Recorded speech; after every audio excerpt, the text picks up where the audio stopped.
নমস্কার। এটি একটি সচেতনতামূলক ভিডিও যেটা আমি বানাতে চলেছি।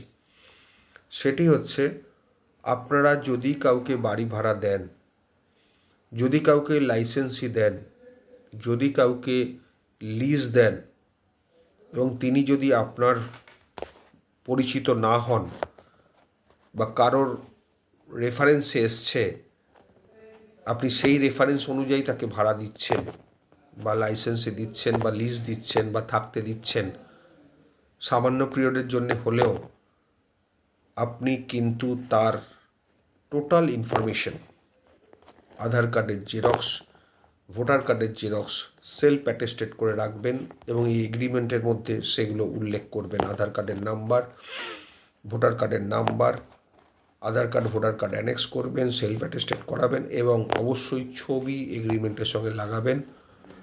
অরিজিনাল এগ্রিমেন্ট আপনার কাছে রাখবেন।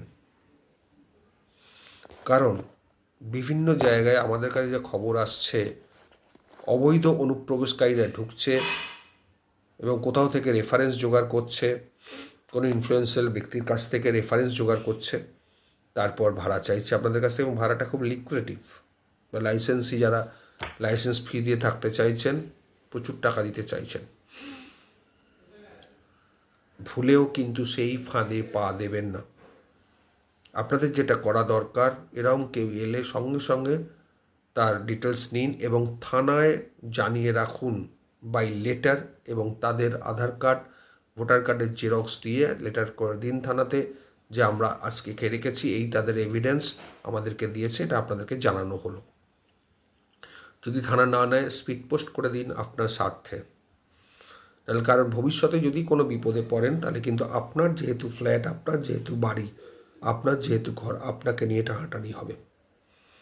সুতরাং সকলের স্বার্থে, দেশের স্বার্থে, রাজ্যের স্বার্থে, আপনার স্বার্থে, নিরাপত্তার স্বার্থে, পারিপার্শ্বিক লোকেদের স্বার্থে, প্রতিবেশীদের স্বার্থে অবশ্যই তাদের ডিটেলসগুলো নিন, নিয়ে থানায় জমা করুন। কারণ বিভিন্ন জায়গায় রোহিঙ্গা, বাংলাদেশি অনুপ্রবেশকারী অন্যান্য জায়গা থেকে অনুপ্রবেশ করছে, তাদের কাছে কোনো লিগ্যাল ডকুমেন্টস নেই বা থাকলেও সেগুলো হয়তো জাল নথি দিয়ে ডকুমেন্টস তৈরি করা হয়েছে। আপনারা নিজেদের ওপর কোনো রিস্ক রাখবেন না, অবশ্যই লোকাল থানায় জমা করুন বা স্পিড পোস্টে পাঠিয়ে দিন, নাহলে কিন্তু আপনাদের বিপদ হতে পারে। কারণ এখন যে পরিস্থিতি, খুব সাবধান, কারণ এই পরিস্থিতিতে কিন্তু অনেক রকম বিপদ ঘটতে পারে। মনে রাখবেন, যেরকম বললাম সেরকম করবেন।